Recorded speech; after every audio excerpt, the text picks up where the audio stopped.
ধান তো পাইকে যাবে না প্রায় ক আর কয়দিনের মধ্যে ধান পাইকে যাবে না কয়দিনের মধ্যে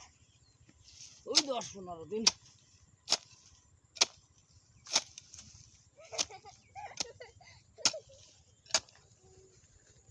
হ্যালো বারে আমি কি আপনার একটু সাহায্য করব ওই কোদাল কুবাও দেন দেন দেন রেজা আমি একটু পাই নাই আপনি তো কইছেন ধান কাটতে হবে না এবারে পারবানে পারবানি দেখ পানি যা কাজ করবা তাই পারবানি দেখ পানি এটা দেন কি মেরে কুবাতি হবে দেখে নিছি এবারে দেন